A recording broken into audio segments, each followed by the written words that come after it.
Halo semua, balik lagi di podcast Taman Hati.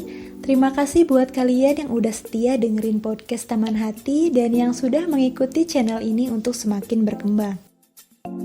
Gimana kabar kalian semua?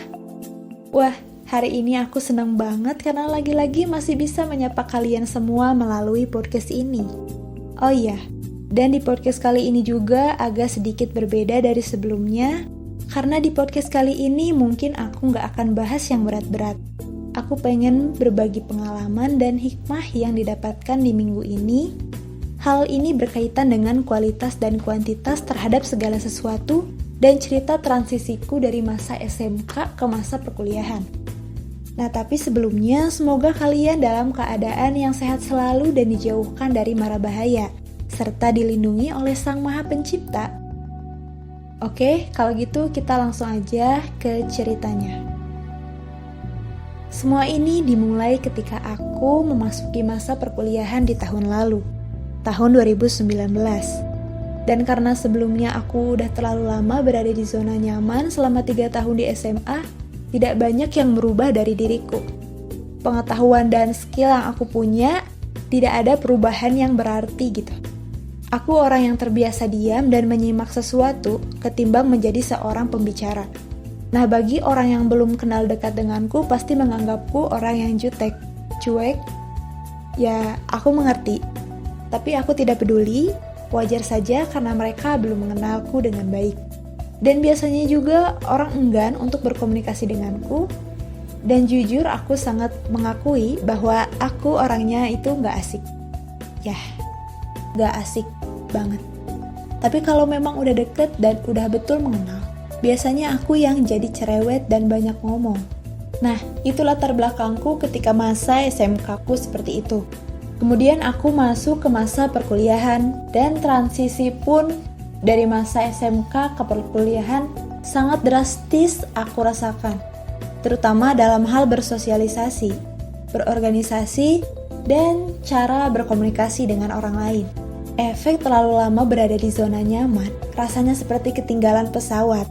Orang lain udah di luar negeri, ini aku masih di rumah dan mungkin masih persiapan barang-barang. Yang mana mahasiswa lain mungkin udah persiapan dari pas masa-masa SMA-nya.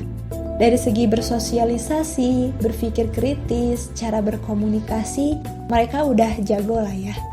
Nah, kemudian aku berpikir, aku nggak mungkin kan terus-menerus masih di rumah aja.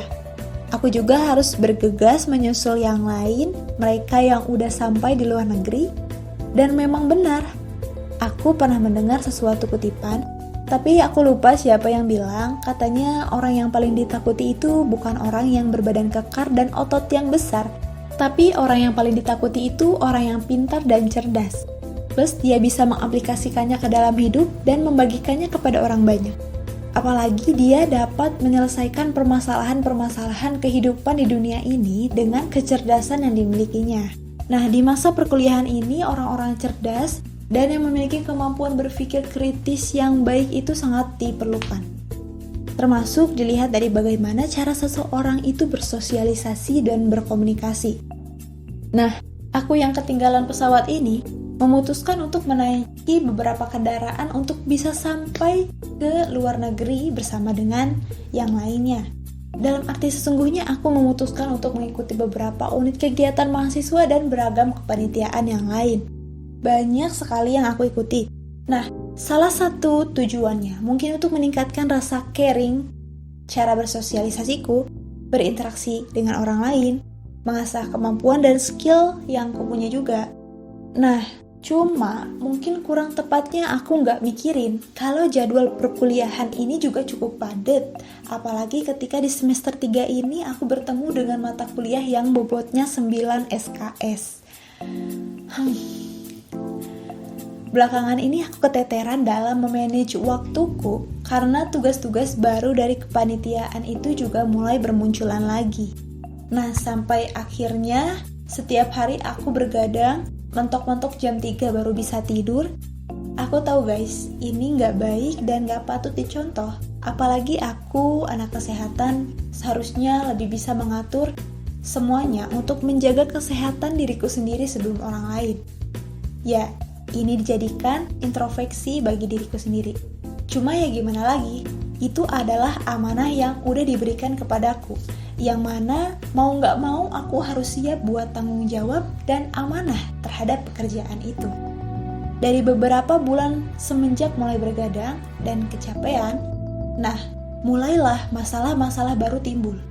Bangun jadi gak semangat, gak berenergi, ketika kuliah gak fokus, dan akhirnya malah buang-buang waktu. Karena udah meluangkan waktu untuk kuliah, tapi gak ada yang nyangkut di otak. Itu rasanya banget. Jadi harus 2 kali ngedengerin hasil record lecture sebelumnya, dan itu cukup buang waktu dan gak produktif sih. Karena benar produktif itu bukan dilihat dari seberapa banyak hal yang kita kerjakan di hari itu, tapi beberapa kesungguhan dari kita, seberapa benar-benarnya kita, seberapa maksimalnya kita dalam mengerjakan sesuatu hal. Nah, aku juga dapat beberapa pelajaran dan nasihat dari kating-katingku, kakak tingkat.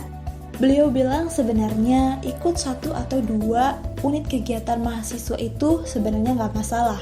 Gak perlu banyak-banyak, asalkan kita bisa amanah dan kerasa kontribusinya di suatu organisasi atau kepanitiaan tersebut.